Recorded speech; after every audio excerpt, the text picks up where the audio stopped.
रघुनाथाय नाथाय सीतायाः पतये नमः। बोले श्री सीताराम जी महाराज की जय।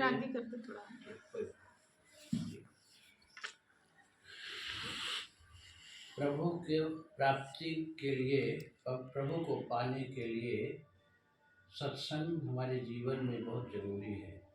भजन बहुत जरूरी है। मानव ही भजन कर सकता है, सत्संग कर सकता है। और संत की सेवा से भी एक भजन है।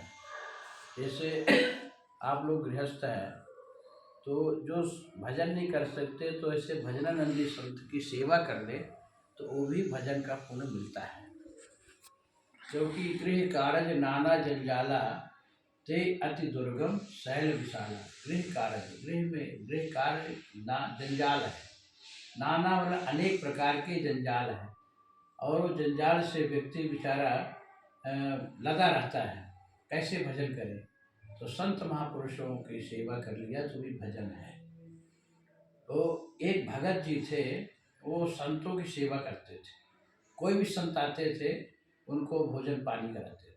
संत वहीं आते जहाँ मतलब संतों की सेवा होती थी।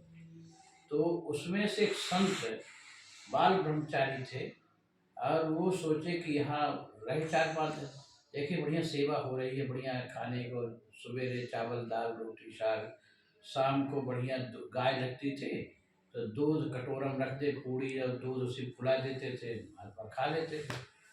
तो भगत जी से पूछे कि महाराज यदि हम यहाँ रह जाऊँ कोई दिक्कत तो नहीं है?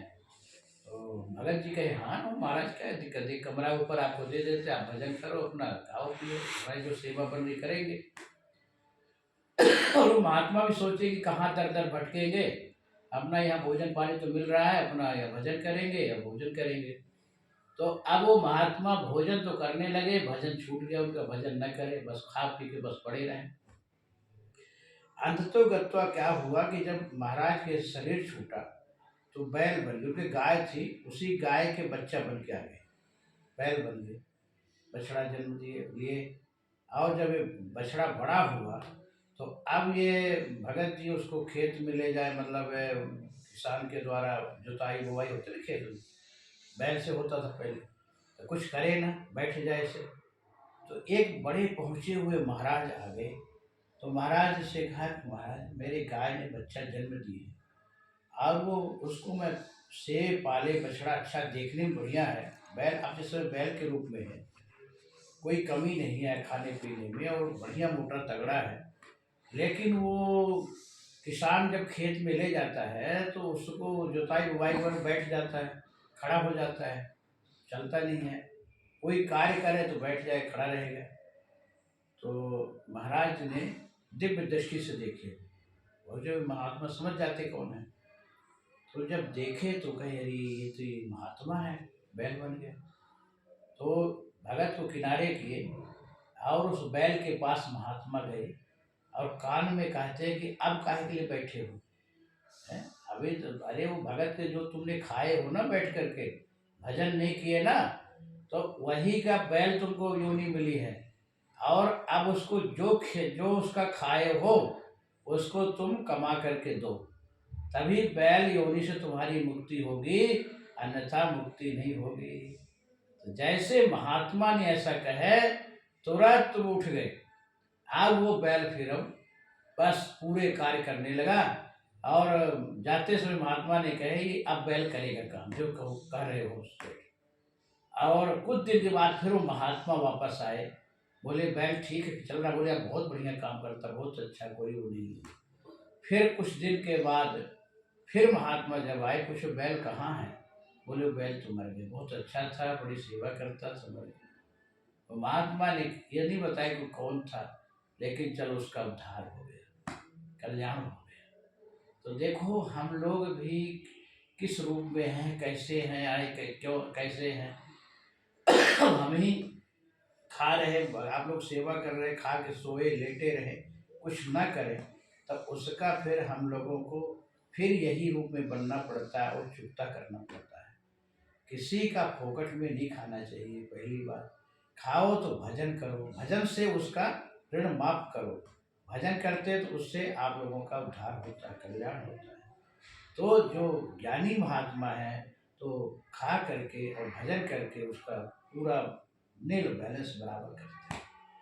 इसलिए कहा गया है कि प्रभु के चरणों में हमेशा तन मन से अर्पित रहे, प्रभु के चरणों मन को लगाए रहे हैं, इसी से हमारा कल्याण है और अन्यथा कल्याण होने वाला नहीं है। तो आइए हम प्रभु के चरणों मन को लगाए। मन बैठ जरा,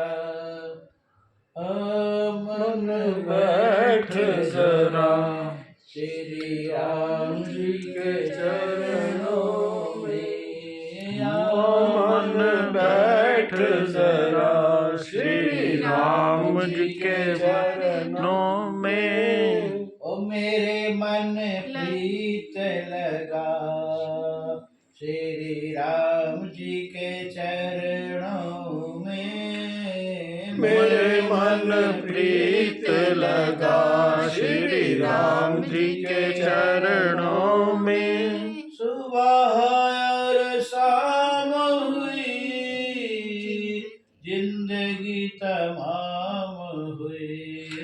सुबह और शाम हुई, जिंदगी तमाम हुई।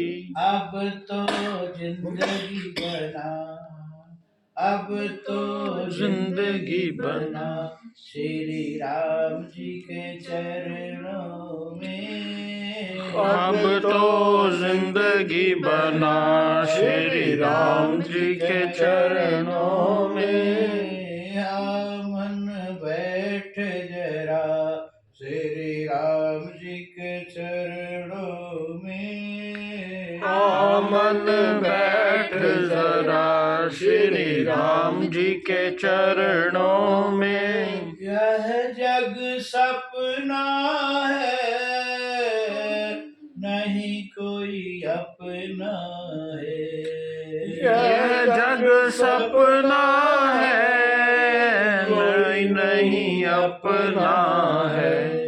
राम जी को अपना बना, राम जी को अपना बना, श्री राम जी के चरणों में। राम जी को अपना बना, श्री राम जी के चरणों में।